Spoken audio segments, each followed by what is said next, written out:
important do you think an irrevocable power of attorney is, as well as a deed of lease? Do you think it's statutory documents? When do you need them? Are they even necessary? These are the things we'll be discussing in today's episode. Yes, don't forget to subscribe and like. Very important. You can still share because someone else there needs to be informed as well. You are. And of course, I'm still your most preferred real estate consultant, Chukwubikem Favor. Fast forward to what we have for today. So, what is an irrevocable power of attorney? It can be said to be an instrument of authority. It also can be said to be a medium through which authority can be given to sell, to manage, to sue, and as well to rent a property, a house, a land.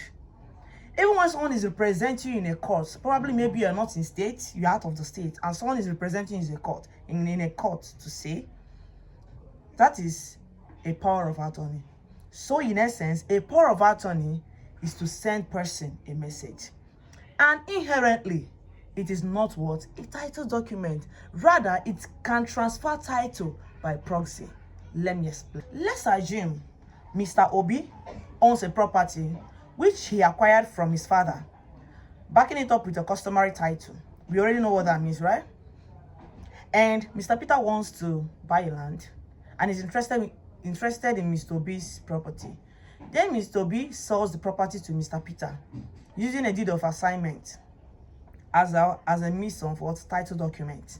Then Mr. Peter, a wise man, decided to get a CFO from the Ministry of Lands. Then after, he decided to build a house or build a hotel, whatever, even if he might not even want to build anything there. And he travels out of the state, one thing led to another, he japa. Do you understand? So, as time goes on, let's assume it's a hotel. Yes. He called Mr. Temi. Oh, my friend, I want you to help me and manage this hotel. Then, an irrevocable power of attorney is written. That this is where an irrevocable power of attorney comes in. Now, Mr. Temi has been given the authority to what? Manage that what? Hotel. Mind the word there. To manage, not to sell. Do you understand? So, maybe thereafter, Mr. Peter decides, oh, I think we've managed it for a long time. Let us sell. It must be written. Mr. Peter needs to write another irrevocable power of attorney approving that that land or the house, should be sold. Do you understand? Whether house or land, it should be sold. Now, Mr. Temi now has the right to do what? To sell the property. So, do you understand what the power of attorney means here? It means I'm giving you this authority to manage this house for me. I'm giving you the authority to sell this property for me. I'm giving you the authority to rent it out. But it must be identified in that document called the irrevocable power of attorney. Okay, so now, probably they have decided to do what? To sell the property. Yes. What will Mr. Temi do? But best to ask, what kind of title document can be issued in this scenario? Is it an irrevocable power of attorney? No, it's not. What Mr. Temi needs to give the buyer, or the kind of document that needs to be prepared in this kind of scenario, is what? A deed of assignment. And another question, who are the people that are supposed to sign on the document? The buyer and Mr. Temi. Why Mr. Temi? Yes, because he has been given the authority to do what? To sell the property. Remember, Mr. Peter is not available. So this means that an irrevocable power of attorney is important or is needed when the owner is not what? Available. That is just what it means. So don't be deceived with, there is a property, 100 by 50 at so place. What title document are you guys giving me? They will say, we are giving you irrevocable power of attorney and a deed of assignment. No. An irrevocable power of attorney cannot be given to you. The only important document there is the CFO and the deed of assignment. And in that deed of assignment, all should be explained on how the transaction started. From the customary title to the deed of assignment to the CFO and the irrevocable power of attorney, and then to you, it must all be narrated. on how it went from hand to hand. So Mr. Temi now is like a middleman representing the rightful owner of the land who has been authorized to do what? To sell the land to you. And that is the effect of what a deed of what an irrevocable power of attorney does in this what? Land transaction. So there are exceptions to this. Let's take for example, because I love using instance to explain stuffs so that you will be able to what? Understand what it really looks like. Okay, remember Mr. Obi, the man who acquired a property from his fathers, backing it up with a customary title. Let's assume Mr. Obi decides to sell the land using a means of irrevocable power of attorney. Remember, he has a customary title. And that customary title is the important document in that business. So this means that a power of attorney cannot stand on its own. It does not have any right to stand on its own. Even if it's a company, or probably Mr. Obi have a company and wants to sell it, he must have a title document, a customary title, or a deed of assignment, a CFO. These are the important title document that you must have in every land transaction. Then, because he is the rightful owner that has acquired it from the fathers and owns a customary title, he has the right to do what? To sell the land, because he has a customary title. Note that. He has the right to do what? To sell the land using the means of what? Irrevocable power of attorney. So he can actually sell direct to the buyer. This is the only exception. Aside that, a power of attorney cannot stand on its own. Nobody should deceive you. Don't go out there and buy a land. At the end of the day, what they will give you, they will give you a deed of assignment and they will give you a power of attorney. You don't need the power of attorney.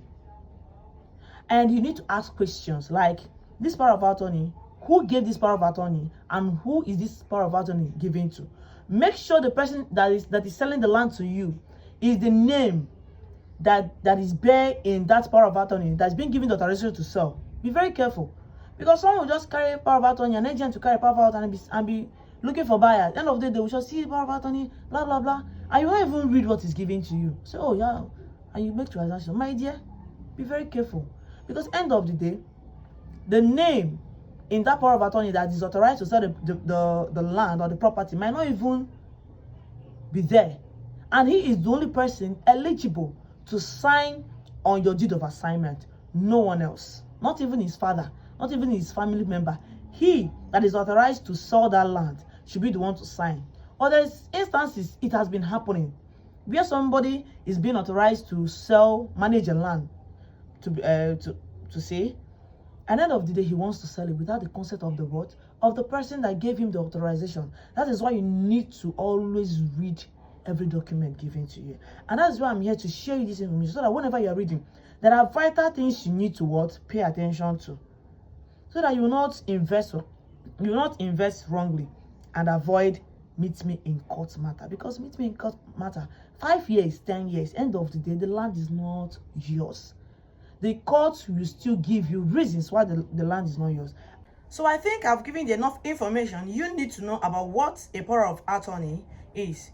If you are confused or you need more guidelines, just send us a DM or put it up on the comment section or call us on the number written down there. So fast forward to what a deed of lease is.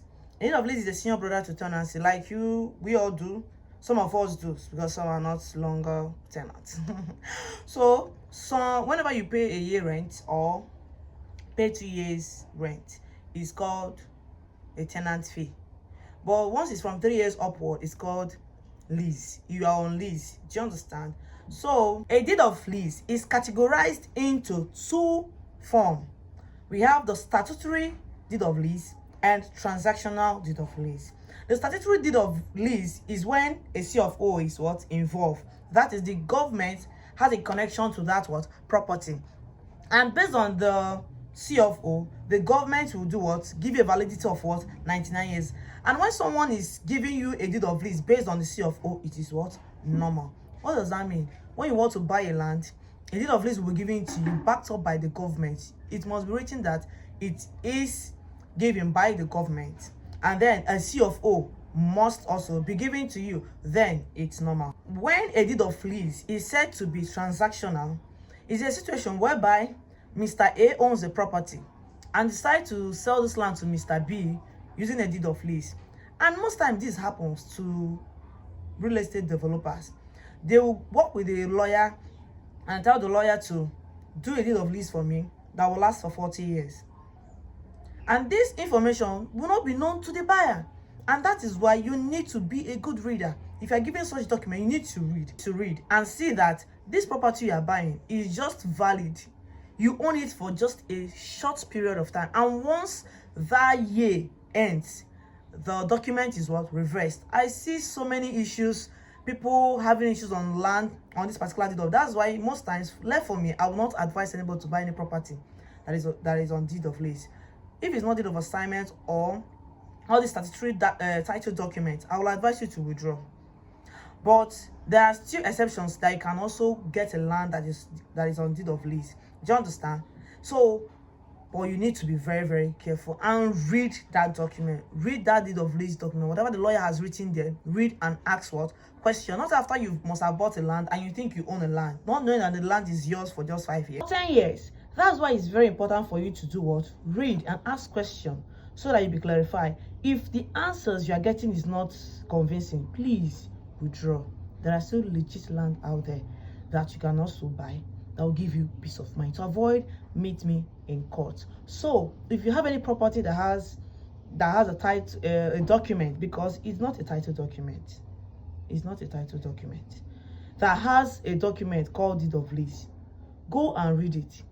Know how many years that is remaining. You can verify that through the Ministry of Lands. What do I mean by that? This occurs in two forms. The person that has a statutory deed of lease and the transactional deed of lease.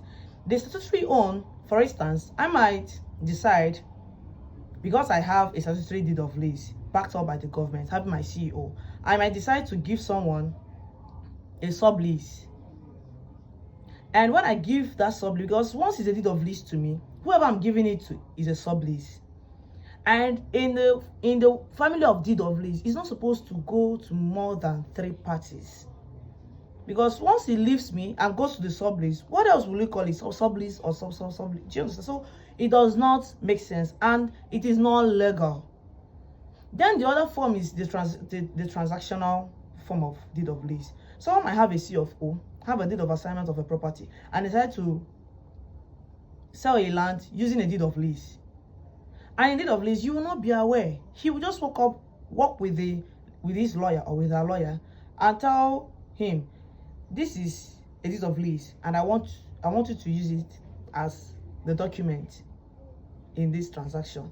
Please state it that the person has only 10 years to use this land. After 10 years, the land is reversed. Imagine you are not the kind of person that reads. You will not know that the land you just bought, you have the authority over it for just 10 years. That's why it's very important you need to read. I'm not in support. I'm not a party of a deed of lease. But there are exceptions to that, and I've explained already. The best form of it is the one backed up by the government. Once the 99 years expires, there is need for renewal. If you don't renew it, the C of O, because there is a C of O in the land document, it is reversed to the government. Sorry to say, yes, it is reversed to the document, but to the government. But once it is renewed, it comes back to whoever that has the property at hand. But please, don't just transfer deed of lease to people. Write another giving people deed of lease. No, it's not legal. To avoid stories that touches the heart or meets me in court. Hope this section is very impactful. Now you know that there are exceptions to where you can use an irrevocable power of attorney and a deed of lease, and they are not a statutory title document.